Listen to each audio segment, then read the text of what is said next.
Hey, in today's episode, we are going to talk about apology. I want to tell you what I've been learning as I've been reading the 5 apology languages. I'm going to put an Enneagram spin on each of the elements. And then at the end of the episode, I'm going to give each number some words of advice and wisdom that they can use to make better apologies, which leads to repair and connection in their relationships. Hey, friends, and welcome to the Living Well Enneagram Podcast. I'm your host, Jen Stanley, and around here we talk about the Enneagram, real life, and what it means to grow and live well.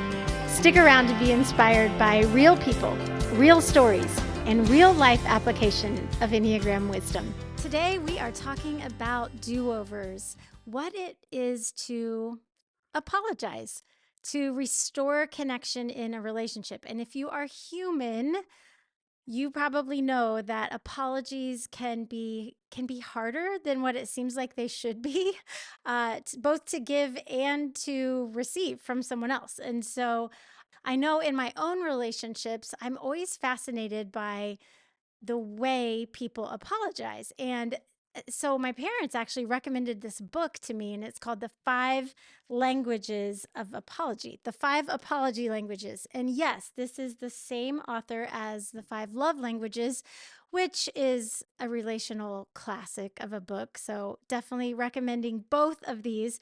But as I was reading The 5 Apology Languages, I could not help but be thinking about how the Enneagram would impact this. I guess that's just the risk of being an Enneagram coach. You take things in and you kind of always have that filter turned on. So let me just give credit. It's by Gary Chapman and Jennifer Thomas. It's a New York Times #1 bestseller, so I know that you can get it anywhere that you get your books, whether that's the Libby app and you listen to them, or if you like to have a hard copy. So a lot of what I'm going to talk about is going to be directly from this book. And then I thought I'd just share an Enneagram lens over it.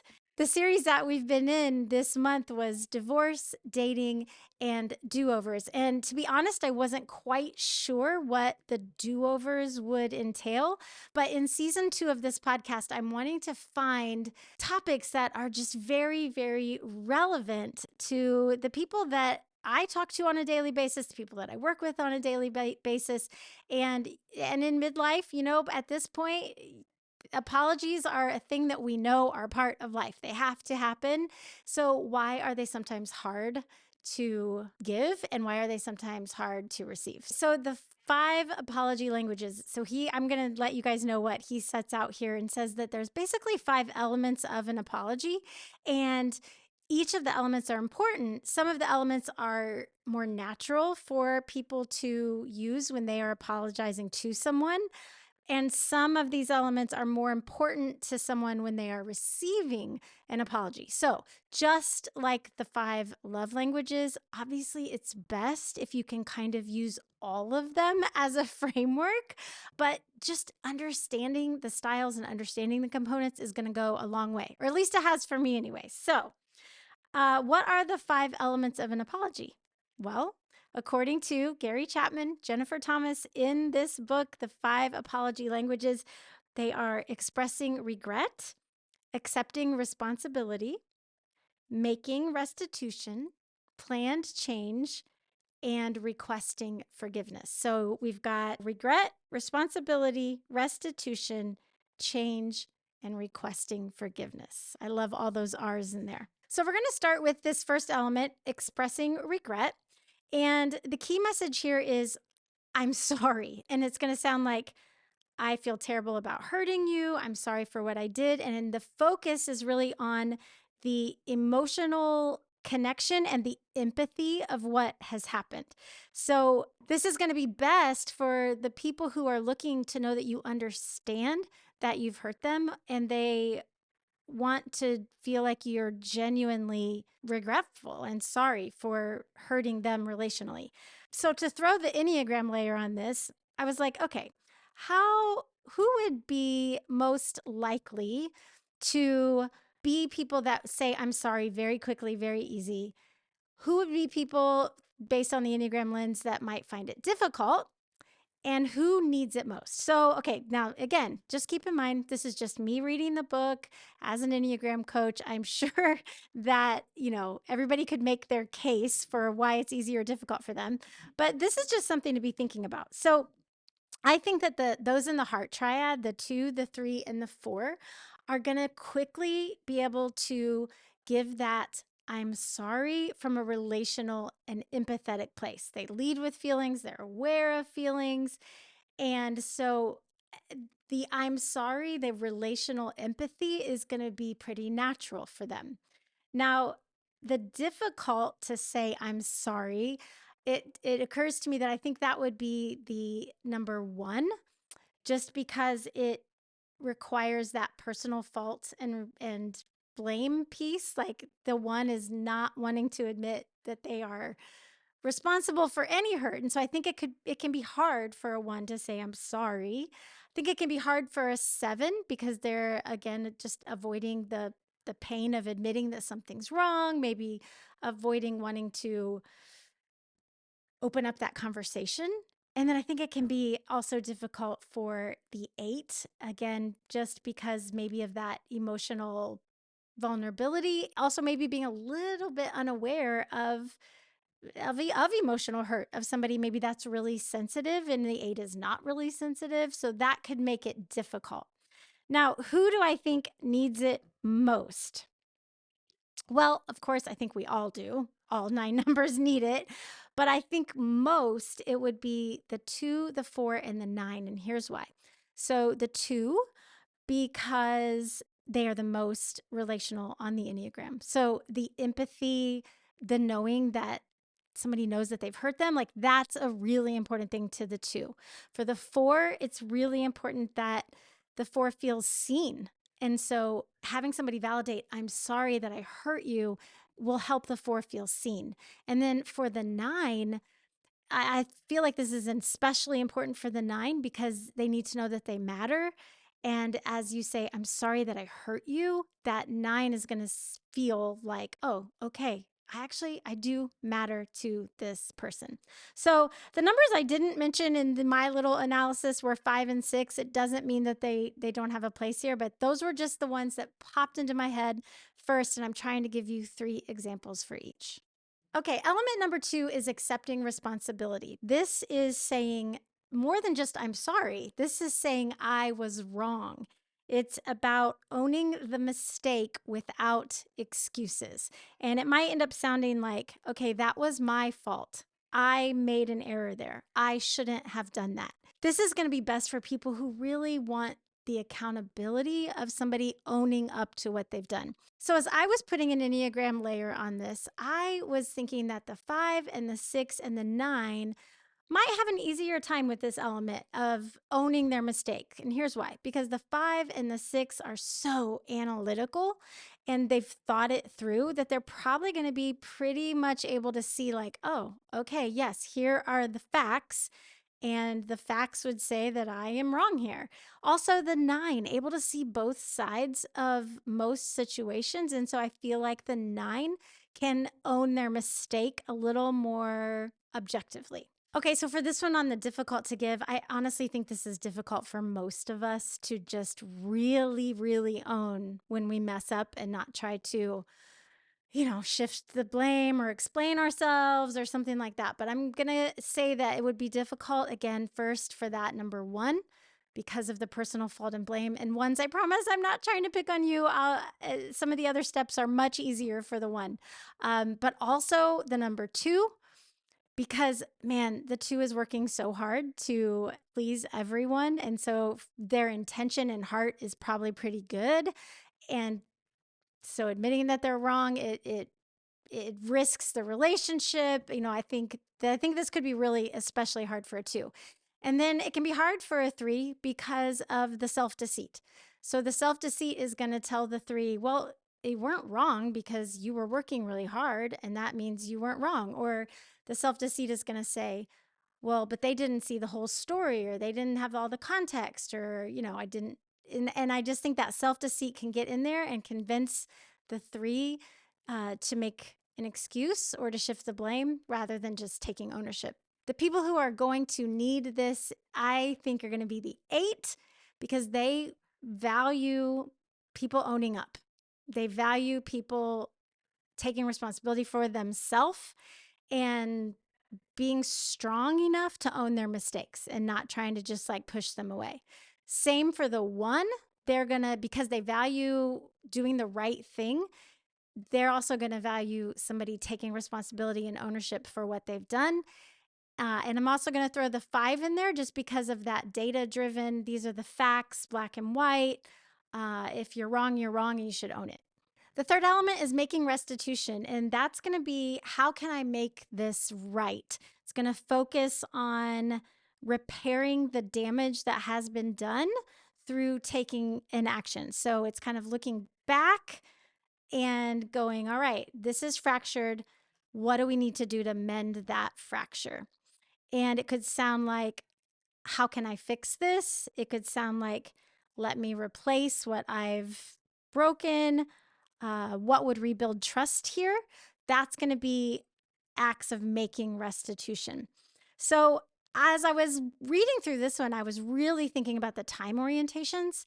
And, I think this is going to be relatively easy for the present time orient numbers 1, 2, and 6 because they're looking at a broken thing, right? They're looking at it broken in the moment and they're going, okay, it's broken. How do I fix it? This is the most important thing on the table at this moment, and we need to make this right.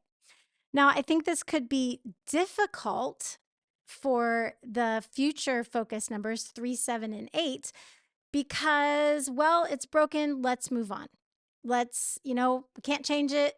Let's just do our best and just keep moving forward. I think that could make it difficult. And then the people who need it most, if I have to pick a group, I'm gonna say the past oriented numbers, the 4, the 5, and the 9, because they're not just moving on. They're actually kind of stuck, like they're looking back at the past. And so if there's been a fracture in the past that has not been intentionally repaired, they're gonna pretty easily get stuck there. So for this one, I put it into the time orientations, and I feel like that makes this easy to think about. What do you think? I'd love to hear your comments, as always, in the notes. The fourth element is genuinely repenting, which also Gary and Jennifer, the authors of the book, call planned change. So this is going to sound like, I am going to change this in the future. I'm working towards doing that differently next time. This is going to be really important for people who really don't want patterns to repeat themselves and who want to see evidence of growth. Okay, so for this one, again, I was thinking in triads, and I think it could be relatively natural for the doers, for the 8, the 9, and the 1, to pretty easily go towards, okay, this is what I'm going to do to make sure that doesn't happen again. I'm going to take an action. I'm going to work on doing it differently for the next time. They're going to be really focused on, well, doing. What can I do to make sure this doesn't happen again? I think it will be difficult, this one, for the 2, the 3, and the 4, the shame triad, the heart triad, because saying, okay, I'm going to do this differently, I'm going to change, that can be so loaded with shame. Like, it's very personal to the emotional, heart-centered triad. And so if there's a lot of shame already running in the undercurrent, this idea of like, well, here's what I'm going to do, it can feel less like this is an action I'm going to take, and more like, this is who I am and I'm broken. And there can just be a lot of shame on this piece. So I think it could be difficult for those heart-centered folks, 2, 3, and 4, to do this step. For those that need this step, I really leaned into the thinking triad, the 5, the 6, and the 7, again, because they just need data. They need to know that there is a plan. They're logistical and analytical, and they're good at planning, and they like to see steps. And so when somebody's coming to them and saying, here are the steps I'm going to take to do it differently, that's music to their ears. And so I feel like they need this step as much, if not more, than any of the numbers. The fifth and final step is requesting forgiveness. And this, it sounds like, will you forgive me? I value our relationship and I'm asking for your forgiveness. This is very much back to that restoring connection within in the relationship, and it's going to be really important for those who need an invitation to reconcile, who want mutual repair, who want this step to be very, very intentional and not assumed. Okay, so for this one, let's just have some fun and frame it around the subtypes. So for these subtypes, I think that it would be needed and and easier to give if you have a one-to-one subtype, because that one-to-one subtype is always seeking, connection with one person. So going to one person and asking, "Will you forgive me?" or hearing from that one person, "Will you forgive me?" Looking them in the eye, quality time with them. I think that subtype, no matter what the number, is going to really, really value this step of mutual repair. So I think this step could be difficult for both the social and the self-preserving subtypes. It's risky, and you're not guaranteed that it's going to turn out the way you want it. So the self-preserving types might go into a self-preservation mode and just not take this final step of requesting forgiveness. And the social subtypes might not see the one-on-one. They might be a little bit more nervous to have that one-on-one conversation. And again, the risk and the vulnerability of that one-to-one mutual repair can be tough on the social subtypes as well. What I want to do next is just give a quick word of wisdom or advice for each of the 9 Enneagram numbers around apology, around reconciliation, around do-overs. Enneagram 1. So apologies are going to be hard. This avoidance of personal fault and blame is something that just innately, in and of itself, is going to make these situations really, really hard. You are going to want to prove that your intentions were good, that your thoughts were good, that you weren't trying to do anything wrong at all, because you weren't trying to do anything wrong. So in and of itself, apologies and owning what you've done and expressing it to another person, that is just going to be hard. I want you to know that you are still a good person. You are good person, even when you are not perfect. And I think that's going to be a really important thing for you to remember when you are taking responsibility and making an apology. Now, I hope that for the number 1, which I thought of so much while I was reading this book, I hope that having this structure, this framework around apology will make apologies easier for you. I know that the 1 is going to lean into structure and having, I hate to say it this way, but like a right way to do an apology. And, this is one method, this is one pattern of thought, but don't you just love having a little bit of structure around it? And so maybe take a look at this framework and go from there. I do think it will help you when it comes to apology. For the number 2, apologies are going to be hard because it means that something has happened that has severed connection.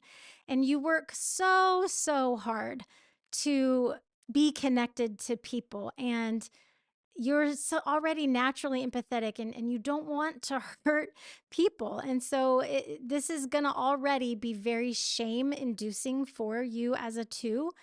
And, if you happen to slip into your stress number over the situation, it's going to make you feel angry and explosive.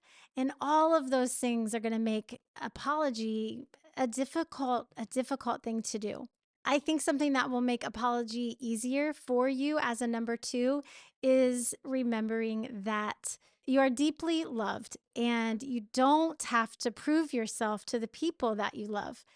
And people make mistakes. And so if you could keep the long term, the big picture of the relationship in mind, it is going to be such a healthier relationship if you are able to recognize when you've made a misstep. If you never recognize when you've made a misstep, then the people around you won't feel comfortable doing it either. And that's not a real relationship. That's a false relationship. That's a shell of a relationship. And so, since I know you crave deep connection with people, honestly, repair, apology is one of the ways you get to deep connection. And so, hopefully, that will help you be brave and to step into it. So, for the three, apologies are going to be hard because they're going to feel like you've failed at something.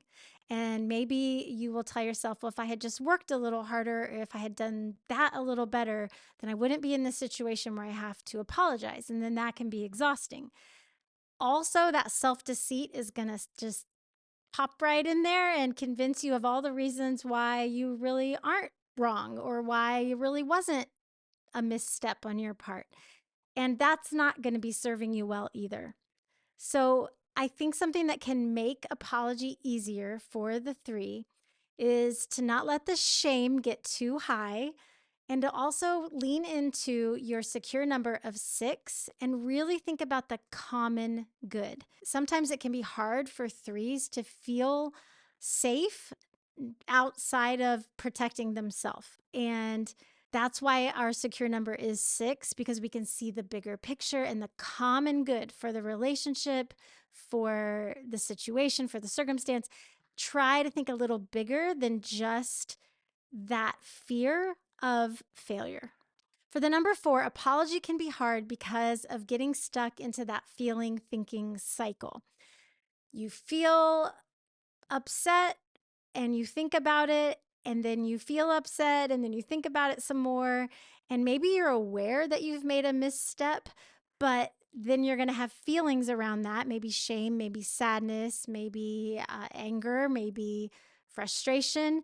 And then you're going to feel and you're going to think. And this feeling thinking cycle for the 4 can be very paralyzing. So, needing to take the action and to maybe mute that shame that can also rear its head during times when we need to apologize, being able to take the action is going to be the bravest thing you can do. So, you're going to want to lean into that number 1, that number of security, and do what is right and responsible and take the action. You're so empathetic. Your heart is so big as a 4 that when you come to somebody with an apology, a genuine apology, without excuse, without blame, it is going to be so beautiful because your heart is so open. So lean into your 1, take the right action, and show up with that full, beautiful heart of yours. For the number 5, it's somewhat similar to that number 4, only it's a little bit reversed. The 5 is going to think about what's happened, think about their part in it, and then they're going to have feelings about those thoughts. And so the thinking feeling cycle can go and go and go without the action taking that needs to happen. 5s can also overanalyze, can want to get more information about something, like, well, maybe if I just get a little more perspective or a little more information or someone else's point of view, if I just continue to sort of bring in more information, then maybe I'll come to a different conclusion and maybe I won't need to make an apology. But, at some point, you've thought about it long enough, and yes, you're going to have feelings, and it's time to take the right action. I hope that knowing the structure of good apology that we talked about in this podcast episode will make it easier for you as a 5, because you will have a structure to lean into. You will have some steps that you can follow to do an apology really well and repair that connection that's been lost. For the number 6, apologies can be hard because of fear.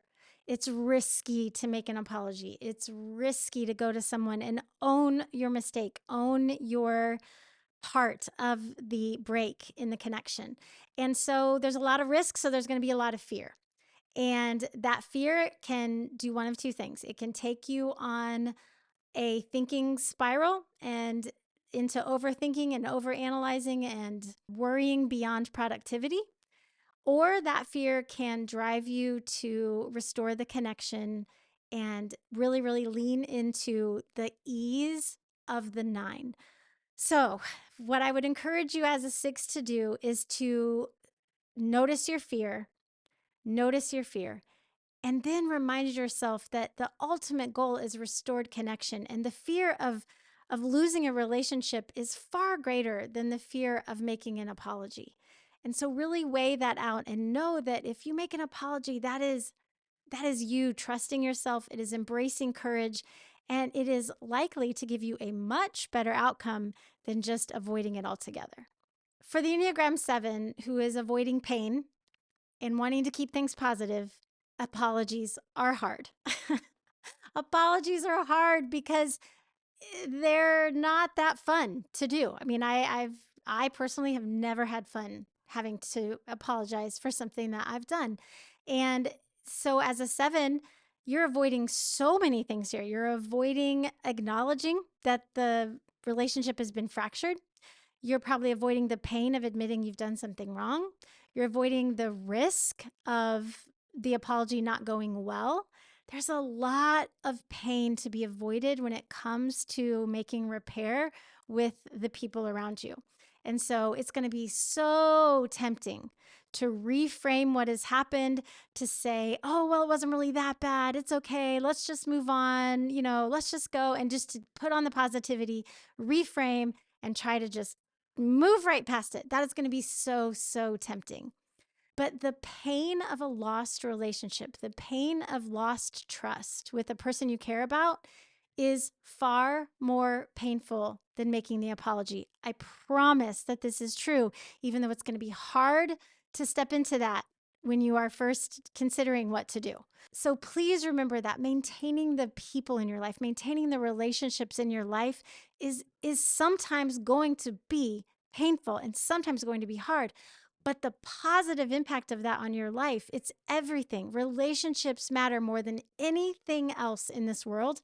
And so the pain of an apology will never, ever outweigh the joy of having healthy relationships. For the 8, an apology can be hard because an apology feels vulnerable. To own up to a mistake is a vulnerable thing to do. To ask for forgiveness is a vulnerable thing to do.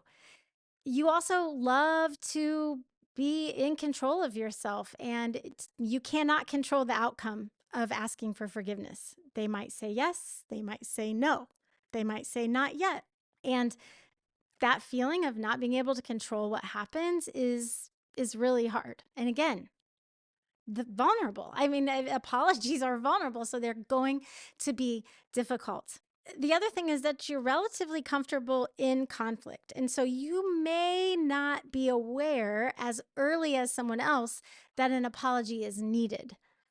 The truth is, your skin is likely a little bit thicker than the people around you. And so, where you may not need an apology from someone else, they may be needing one. And so, the thing to do is to lean hard into the two, into that secure place where you want relational connection and where you can access a lot of empathy for people. And if there is any sense in your gut that something is not right, I think you just need to ask, is there something that needs repaired here? And that's going to give you a ton of information, and you may need to make an apology. For the number 9, at first it might feel like the 9s would have an easy time making an apology, but I think it can be difficult because the 9's temptation for being passive aggressive, this is a place where it could really take hold. Not apologizing could be somewhat of a passive aggressive way that you hold the control in your hands, or a way to know if you matter or not. And so coming to a person with a sincere apology, not an apology just to keep things status quo, to not ruffle feathers, rock the boat. That's not the kind of apology I'm talking about. I'm talking about an apology where you really know you've made a misstep, and something has been broken and it needs repair. And so I just want to invite you to take that action that secure number 3 offers you, that boldness, and put away a passive aggressive nature and own up and move forward. Because in the end, what you really want is peace.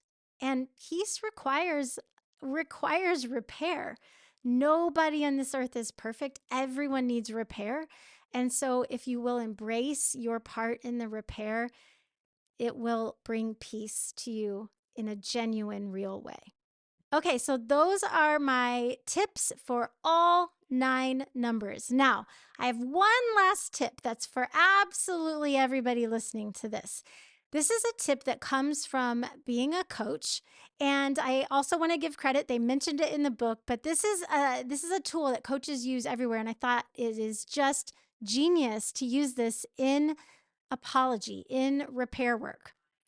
If you have apologized to someone and you feel like the repair is just still not back to where it should be, if you're having that sense, it is awesome to ask the person and say, hey, on a scale of 1 to 10, how are we doing now? How close to full repair are we? And if they answer, I don't know, I probably at a 7, then you can say, what do you need in order to feel like full repair, full connection has been restored? And then that's going to give you information. That's going to open up the conversation. So I love using this tool in so many ways, but definitely when it comes to an apology and repair with the people that you care about, this is going to serve you really, really well. Just ask the question on a scale of 1 to 10. All right. I hope that helps everybody with apologies and do-overs. Thank you for being here today, and we'll see you next week.